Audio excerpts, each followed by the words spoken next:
இன்னைக்கு மார்னிங் அந்த வியானா பேசி ஒரு சண்டை நடந்திருக்கும். அந்த சண்டை முடிஞ்சதுக்கப்புறமா வெளியில் வந்திருப்பாங்க. வந்து விக்ரமும் சாண்ட்ராவும் கொஞ்ச நேரம் பேசிகிட்டு இருப்பாங்க. அப்புறம் சாண்ட்ரா எந்திரிச்சு போயிடுவாங்க. விக்ரம் மட்டும் உட்காந்துட்டு இருப்பாரு. அப்போ சபரி வருவார். சபரி வந்துட்டு என்ன சொல்லுவாருன்னா, ஆமாம் அந்த வியானா பற்றி பேசுகிறாங்க. ஊரை தெரிஞ்சுக்கிட்டேன், உலகத்தை தெரிஞ்சுக்கிட்டேன், கண்மணி என் கண்மணி அந்த பாட்டெல்லாம் இப்போ பாடுறாங்க அப்படின்னோடனே, அப்படியா இதுவேறையா நான் கவனிக்கலைங்க அப்படின்னு சொல்லிட்டு விக்ரம் சொல்கிறாரு. அதுக்கு சபரி சொல்கிறாங்க, ஆமாம் உன்னை பார்த்து பாடிட்டு போனால் எனக்கு ஐயோன்னு இருந்துச்சு அப்படின்னோடனே, சரி விடுங்க அப்படின்னு சொல்லிட்டு விக்ரம் சொல்கிறாரு. அவர் ஏதோ ரொம்ப அப்செட்டில் இருந்த மாதிரி இருந்துச்சு பார்க்குறதுக்கு. சரி விடுங்க ஏதாவது சொல்லிட்டு போட்டோம் அப்படிங்கிற மாதிரி சொல்லிட்டாரு. அதுக்கப்புறமா சபரி கேட்குறாரு, நல்லவங்க திவ்யா எங்கே இருக்காங்க அப்படின்னு.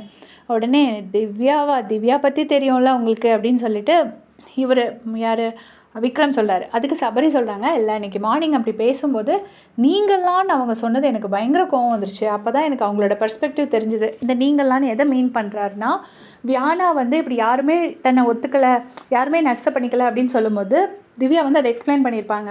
நீங்கள்லாம் உங்கள் மேலெல்லாம் என்ன கம்ப்ளைண்ட் சொல்கிறாங்கன்னான்னு அப்படி ஸ்டார்ட் பண்ணியிருப்பாங்க. அப்போ வந்து அரோராவும் சபரியும் திவ்யாவை ஸ்டாப் பண்ணியிருப்பாங்க. உங்கன்னு எங்களை தனித்து சொல்லாத, 6 பேரையும் சேர்த்து தான் சொல்கிறாங்க அப்படின்னு. அப்போ அவங்க ஓகேன்னு சொல்லிவிட்டு சரி நம்ம 6 பேரையும் சேர்த்து சொல்லலாம் அப்படின்னு சொல்லியிருப்பாங்க.